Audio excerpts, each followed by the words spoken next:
আল্লাহ রাব্বুল আলামিন আমাদের রাসূল সাল্লাল্লাহু আলাইহি সাল্লামকে সৃষ্টি করেছেন সর্বপ্রথম যখন আল্লাহ ছাড়া কোনো কিছু নাই। মাটি বলেন, পানি বলেন, বাতাস, আদম আলাইহিস সালাম সহ কোনো সৃষ্টিকুল নাই। তখন আল্লাহ আমার রাসূল সাল্লাল্লাহু আলাইহি সাল্লামকে সৃষ্টি করেছেন আগে, কিন্তু পাঠাইছেন সকল নবী রাসূলগণের পরে। কেন? আল্লাহ রাসূলের মাধ্যমে আল্লাহ নবুয়তের দরজা বন্ধ করে দিলেন। আল্লাহ রাসূল বললেন, আনা খাতামুন নাবিয়্যিন, আমি হলাম সর্বশেষ নবী, লা নাবিয়্যি বাদি, আমার পরে আর কোনো নবী নাই, আমি হলাম সর্বশেষ নবী। কিন্তু কাদিয়ানীরা আল্লাহ রাসূলকে শেষ নবী মানে না। তারা আরো বলে নবীজির পরে বলে আরো নবী রাসূল আসবে। এই জন্য কাদিয়ানী যারা আছে তারা কুরআন অস্বীকার করার জন্য তারা কাফের। আল্লাহ তাআলা আমাদের রাসূলকে এই দুনিয়াতে আজ থেকে প্রায় 1500 বছর পূর্বে এই পৃথিবীতে প্রেরণ করেছেন। 12 রবিউল আউয়াল, রোজ সোমবার আল্লাহ রাসূলকে 570 খ্রিস্টাব্দে এই পৃথিবীতে প্রেরণ করেছেন। আল্লাহ রাব্বুল আলামিন কোরআন কারীমের মধ্যে বললেন, বিসমিল্লাহির রহমানির রহিম, লাকাদ মান্নাল্লাহু আলাল মুমিনিনা ইয বা'আসা ফীহিম রাসূলা। আল্লাহ বলেন,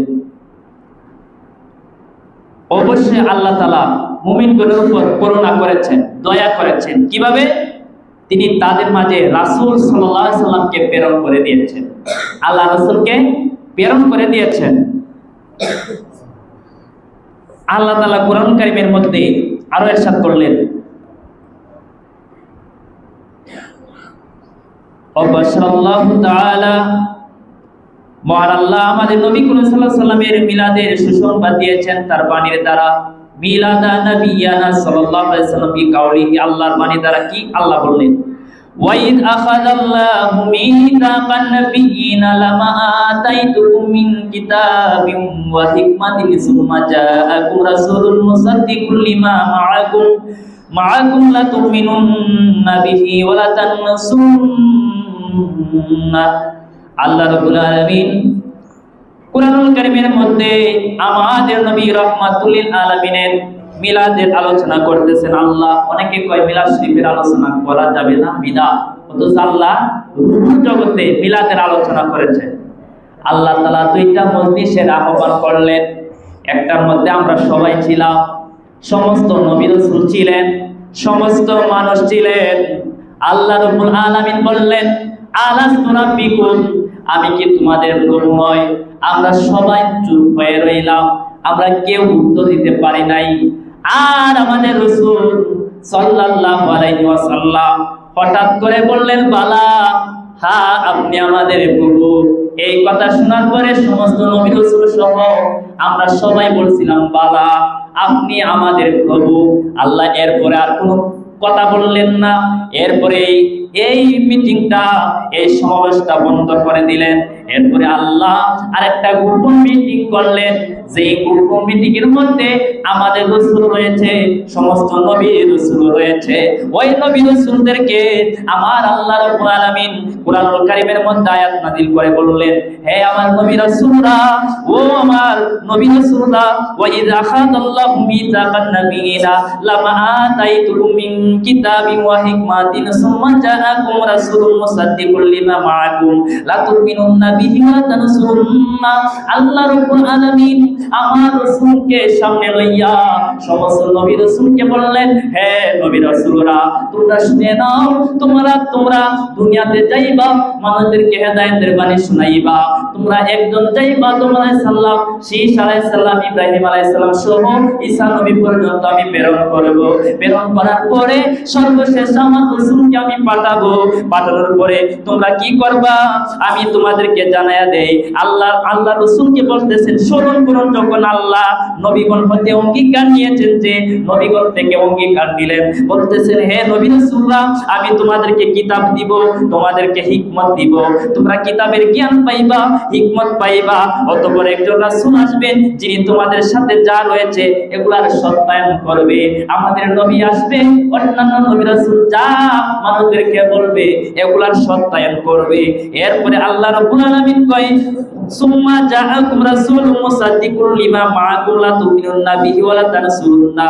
এই নবী যখন আসবে, তোমরা যখন তারে পাইবা, তাহলে তোমরা তার উপর ঈমান আনয়ন করবে এবং তাকে সাহায্য করবে। আমাদের রাসূল আসলে নবীদের থেকে আল্লাহ ওয়াদা নিলেন ওই জগতে।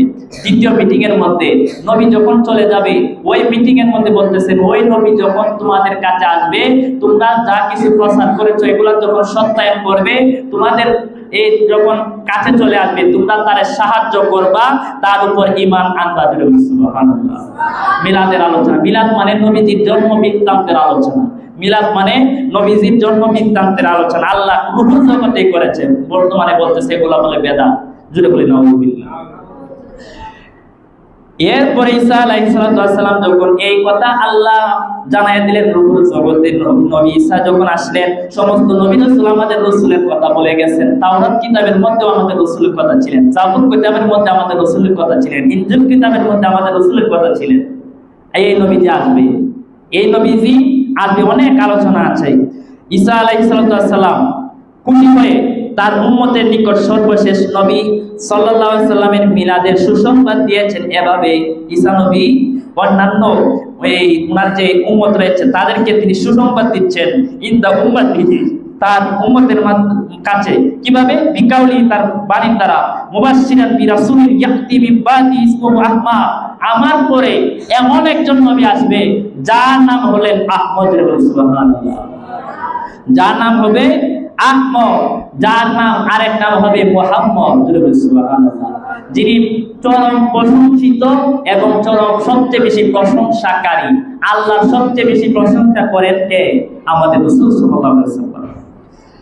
নবী করিম সাল্লাল্লাহু আলাইহি ওয়াসাল্লাম তার মিলাদ নিজেই আশ্চর্যজনক ঘটনা বর্ণনা করেছেন। তিনি ইরশাদ করলেন, ইন্নাহু ক্বালা ইন্নী ইনদাল্লাহি মাকতুবুন খাতামান নাবিয়িনা ওয়া ইন্না আদামা লা মুনজাদিলুন ফি দীনাতিহি ওয়া সাউফিরুকুম বিআওয়ালি আমরি দাওয়াতু ইব্রাহিম ওয়া বাশারাতু ঈসা ওয়া রুইয়া উম্মি আল্লাতী রাআত হিনা ওয়া দা'তানি ওয়া কাদ খারাজা লাহা নূরুন আদা লাহা মিন কুসুরিশ শাম। আমার রাসূল বলতেছেন নবীজির জন্মের কথা, নবীজির মিলাদের কথা, নিশ্চয়ই আমি মহান আল্লাহর নিকট তখনও আমি শেষ নবী, যখন শেষ নবী হিসাবে লিপিবদ্ধ ছিলাম, যখন আদম আলাইহিস সালাম ছিলেন তার মাটির কাবিরায়, মাটির সাথে মিশ্রিত ছিল, তখনও আমি আল্লাহর কাছে সর্বশেষ নবী ছিলাম। আদম তখনও হয় নাই। আদম তখনও হয় নাই, তখনই আমার আল্লাহ সেখানে শেষ নবী হিসাবে ছিলাম। আমি তোমাদেরকে আমার সৃষ্টির প্রথম অবস্থা সম্পর্কে সংবাদ দিব। আমি হইলাম হযরত ইব্রাহিম আলাইহিস সালামের দোয়া। ইব্রাহিম আলাইহিস সালাম বললেন, আল্লাহ শেষ নবীর কথা তো আপনি বললেন, উনি আসবে আমাদের পরে, এক কাজ করেন আমাকে এই নবীর উম্মত বানান। আল্লাহ কইলেন, না হবে না, তোমাকে পাঠাই দিছি, এই হবে না। তাহলে একটা কাজ করেন, আমার বংশের ভিতরে, আমার বংশের মধ্যে যেন আমাদের নবী রাহমাতুল লিল আলামিন আসে, এমন একটা ব্যবস্থা করেন। আল্লাহ বলে এটা কবুল করে দিলাম। আমাদের নবী রাহমাতুল লিল আলামিন ইব্রাহিম আলাইহিস সালামের বংশে, এজন্য আমরা ওনাকে কি বলি? জাতির পিতা বলি, অর্থাৎ ইব্রাহিম আলাইহিস সালাম। অনেকে নবীদের মা বাবারে জাহান্নামী বলে না, না, নবীদের মা বাবা মুসলমান ছিলেন। নবীজির মা বাবা ইব্রাহিম আলাইহিস সালামের বংশের লোক ছিলেন। ওনারা শিরক থেকে, মূর্তি পূজা থেকে মুক্ত ছিলেন। ওনারা হাশিমি পুত্র ছিলেন, যারা কখনো মূর্তি পূজা এবং শিরকি কাজ তারা করে নাই। ওনারা মুসলমান ছিলেন এবং ইমানদার ছিলেন, মুমিন ছিলেন। আমি বললাম ইব্রাহিম আলাইহিস সালামের দোয়া, অর্থাৎ বাইতুল্লাহ নির্মাণের পর আমার আগমনের জন্য তিনি দোয়া করেছিলেন। আমি বললাম ঈসা আলাইহিস সালামের সুসংবাদ এবং আমার মায়ের প্রত্যক্ষ স্বপ্ন। কি স্বপ্ন? মা আমেনা বলেন, আমি দেখলাম আমার শিশু যখন জন্মগ্রহণ করলো, জন্মগ্রহণ করার কালে, প্রসবকালে দেখেছেন, কি দেখছেন? আমার এই আমি আগমন করার পরে যে নূর বের হলো, আলো বের হলো, এই আলো এত পাওয়া সিরিয়ার যে রাজপ্রাসাদ ছিল, মক্কা থেকে সিরিয়া অনেক দূরে, এই সিরিয়ার রাজপ্রাসাদ পর্যন্ত আলোকিত হয়ে গেছে। সুবহানাল্লাহ। নবীর আগমনের কারণে আল্লাহ খুশি হয়ে গেছেন। আল্লাহ তাআলা খুশি হইয়া যে গাছে ফল ধরতো না, এই গাছে আল্লাহ ফল দিয়েছেন। যে এই পশু কোনো সময় কি করতে না, এই আল্লাহ তাআলা প্রসব করাইছে না, এরও প্রসব করাইছে। আল্লাহ এই বছর শুধু এমন একটা কাজ করছে যে বছরে আল্লাহ ইচ্ছা করলেন, হে ফেরেশতারা, সব সময় মেয়ে সন্তান হয়, মেয়ে সন্তান হইলে বাবার মুখ কালো হয়ে যায়। আরবে তো এই মেয়ে সন্তান হইলে নিজের মনে করতো একটা এই অকর্ম বা নিজের অপরাধী মনে করতো, কিন্তু আল্লাহ কয় এই বছর আর কোনো করে মেয়ে সন্তান দিব না, এগুলো সব ছেলে সন্তান হবে। আল্লাহ ছেলে সন্তানের ব্যবস্থা করে দিয়েছেন। এই জন্য মা আমেনা রাদিয়াল্লাহু তাআলা আনহা বলেন, আমি যখন দেখলাম, আমি নবীজি যখন প্রসব হলো দেখলাম সিরিয়া রাজপ্রাসাদ পর্যন্ত দেখা যায়। মা আমেনা আরো বলেন, আমার পেটে যখন রহমাতুল লিল আলামিন ছিল, এ দুনিয়ার মানুষরা শুনে নাও, আমার ছেলে যখন ছিল, আমি যখন কূপের কাছে যাইতাম, কূপের কাছে যাওয়ার পরে আমি অন্যান্য নারীরা কূপ থেকে টাইনা টাইনা পানি উঠানো লাগতো, কিন্তু আমি যখন যাইতাম আমার আর উঠানোর কষ্ট করা লাগতো না, পানি নিজে থেকে কূপের সামনে চলে আসতো। সুবহানাল্লাহ, আমি সহজে পানিগুলা নিয়ে চলে আসতাম। শুধু এখানে শেষ নয়, আরবে একটা নীতি ছিল, কোন বিধবা নারী কোন সময় আতর ব্যবহার করতে পারবে না, কিন্তু মা আমেনার শরীর থেকে বেশ কম বরের চেয়েও সুন্দর একটা সুঘ্রাণ বের হয়। অমল লোকেরা সবাই বলতেছে এটা তো চলবে না, এটা তো নিষেধ, এটা দেওয়া যাবে না, কেন সে আতর ব্যবহার করে। এবার ওনার এই শ্বশুরের কাছে যখন বিচার গেল, আব্দুল মুত্তালিব রাদিয়াল্লাহু তাআলা আনহু তিনি বলতেছেন, এ আমেনা, তুমি বলে আতর ব্যবহার করো, সুগন্ধি ব্যবহার করো, বিধবা নারীর তো এটা ব্যবহার করা যাবে না। কয় আব্বা না, আমি আসলে কোনো মেশক আমরের কোনো কিছুই বা আতর আমি ব্যবহার করি না, আমার পেটের মধ্যে যা আছে এই রহমাতুল লিল আলামিনের কারণে আমার সারা শরীর থেকে সুগন্ধি বের হয়। আব্বা শুধু এখানে শেষ নয়, আমি যখন গোসলখানায় যাই সেখানেও বের হয়, আমি যেদিকে থুতু পালাই সেদিকেও সুগন্ধি বের হয়। সুবহানাল্লাহ, এত শান শৌকত আমাদের রাসূল সাল্লাল্লাহু আলাইহি ওয়াসাল্লামের ছিলেন। রাসূলুল্লাহ সাল্লাল্লাহু আলাইহি ওয়াসাল্লাম তার মিলাদকে ইবাদতের দ্বারা শুকরিয়া স্বরূপ স্মরণ করতেন। নবীজি নিজে এই দিনে রোজা রাখতেন, সোমবারে নিজে কি করতেন, রোজা রাখতেন। হযরত আবু কাতাদা রাদিয়াল্লাহু তাআলা থেকে হাদিস মুবারক তিনি বলেন, রাসূলুল্লাহ সাল্লাল্লাহু আলাইহি ওয়াসাল্লামকে সোমবার রোজা রাখা সম্পর্কে প্রশ্ন করা হলে তিনি বললেন, ফাকালা ফিহি উলিদতু ওয়া ফিহি উনজিলা আলাইয়া।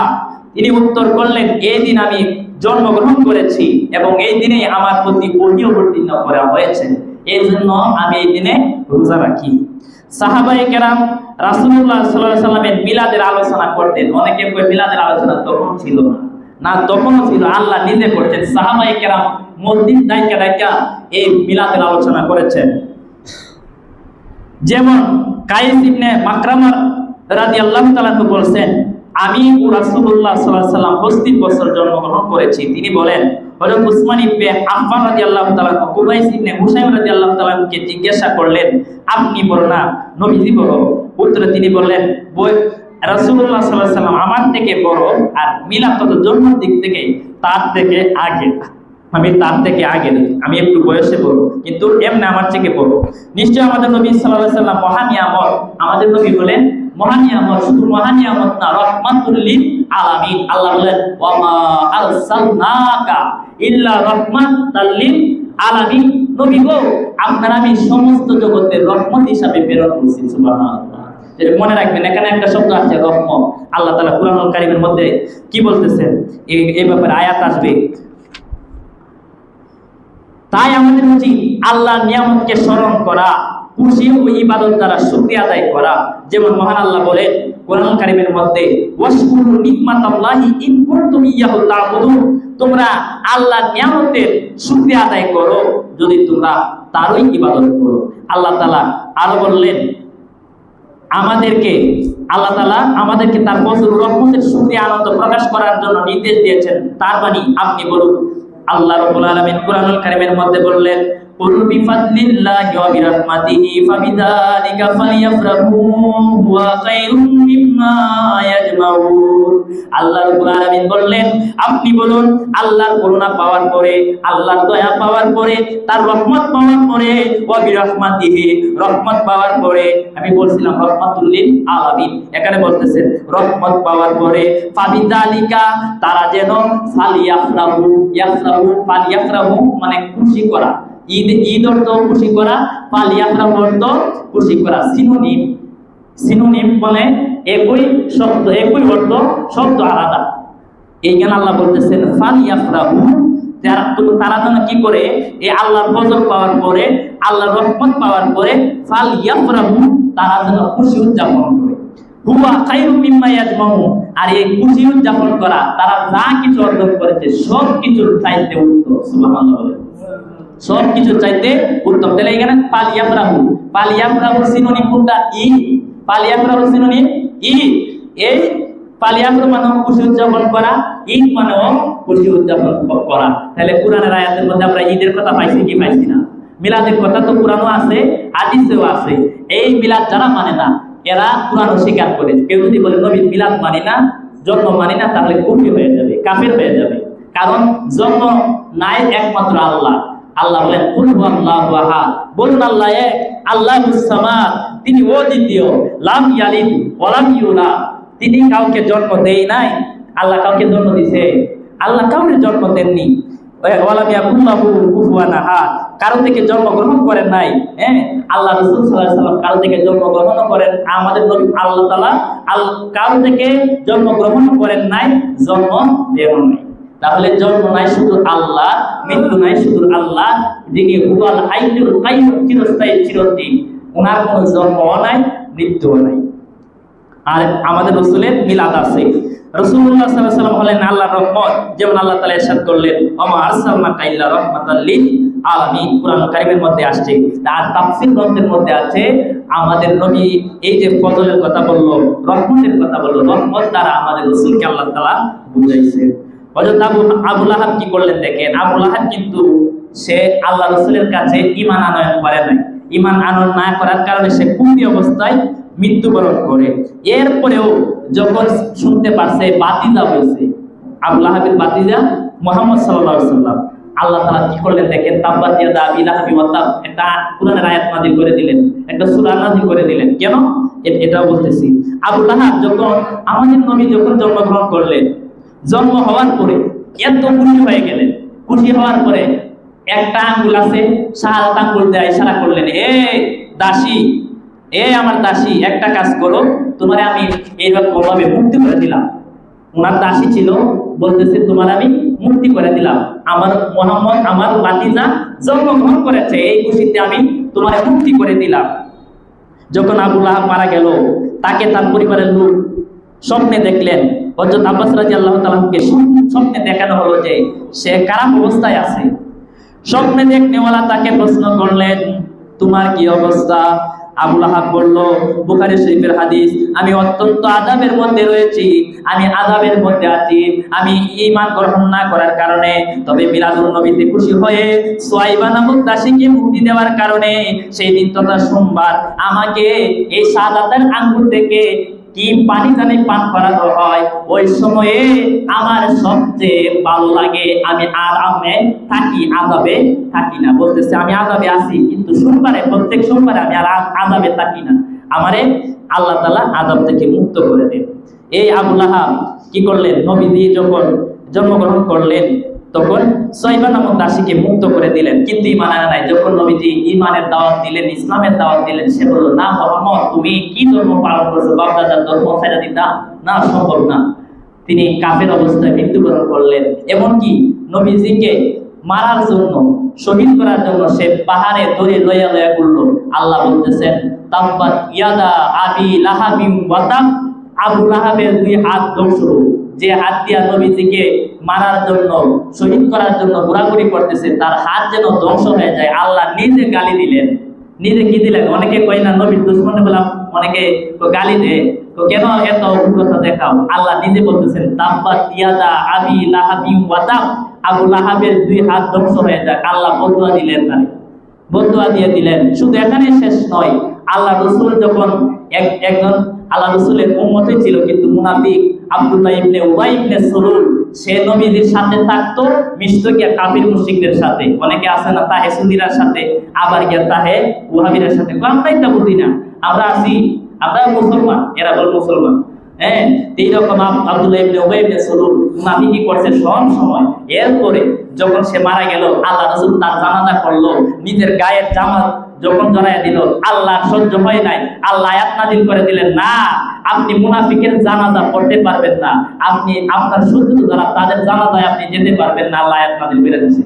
আল্লাহ রাসূল নিতে গেছে, কিন্তু দুশমনের রাসূলের জানাজায় যাতে না যায়, আল্লাহ ডাইরেক্ট কোরআনের আয়াত নাযিল করে দিয়েছে। সুবহানাল্লাহ।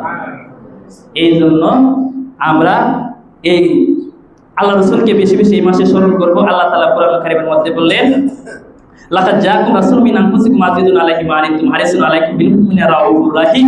অবশ্যই তোমাদের মধ্যে থেকে তোমাদের নিকটে এমন একজন রাসূল আগমন করছেন, যিনি তোমাদের কষ্ট সহ্য করতে পারেন না, তোমাদের কল্যাণ অতিমাত্রায় কামনাকারী, মুমিনগণের ব্যাপারে পূর্ণ দয়ালু, যিনি আমাদের সাফায়াত করবেন, সুপারিশ করবেন। ওই নবী দিয়ে আসলেন এই পৃথিবীতে, আমরা যেন খুশি উদযাপন করি। আর অনেকে বলে খুশি উদযাপন করা যাবে না, অথচ আল্লাহ বললেন ফালিয়াফরাহু, তোমরা খুশি উদযাপন করো। এই দিনে তো রাসূল ইন্তেকাল করছে, তোমরা মৃত্যু দিবস কেন পালন করো না? মৃত্যু দিবস কেন আমরা আদায় করবো? 3 দিনের বেশি সুখ পালন করা সাধারণ মানুষের জন্য জায়েজ। একজন মানুষ মারা গেছে, 3 দিনের পরে আপনি সুখ পালন করতে পারবেন না, কান্নাকাটি করতে পারবেন না, নিষেধ, বাধা আছে। এই জায়গায় আল্লাহ রাসূলকে অল্প সময়ের জন্য আল্লাহ পৃথিবী থেকে নিছেন। কেন? যদি জন্ম দিছে মৃত্যু না হইতো, তাহলে আল্লাহর সাথে শিরক হয়ে যাইতো, আল্লাহর মতো হয়ে যাইতো। যদি মনে করতাম যে আল্লাহ রাসূল এই পৃথিবীতে সারা জীবনের জন্য আল্লাহ রাখতেন, তাহলে আল্লাহরও জন্ম নাই, নবীরও জন্ম নাই হয়ে যেত, তাহলে আল্লাহর সমতুল্য হয়ে যেত। এই জন্য অল্প সময়ের জন্য আল্লাহ জানটা দিছে, অল্প সময় নেওয়ার পরে সাথে সাথে আবার জানটা ফিরাইয়া দিছেন। অযথা আবু বকর দেখলেন নবীজি টুকবার নড়াচড়া করতেছে ইন্তেকালের পরে, কান লাগাইয়া শুনে আল্লাহ রাসূল এখনো উম্মতি বলে। সুবহানাল্লাহ। অযথা মনে কয় কেউ যদি বলো আমার রাসূল মারা গেছে, ইন্তেকাল করছে, কল্লা ফালাইয়া দিব, অযথা তোমার দাঁড়াইয়া গেলেন। ওনারা যাত্রী এখনো আল্লাহ রাসূল যারা যান, আল্লাহ রাসূলে এখনো অনেক আশিক যারা ওলিয়া যারা যায়, তাদের সেবা আল্লাহ রাসূল করেন। সুবহানাল্লাহ। নবীজির রওজা মোবারকে যে উম্মতি বলে এখনো কানে শুনতে পায়। যাই হোক, আল্লাহ তাআলা আমাদের সকলকে কবুল করুন। আমিন। যারা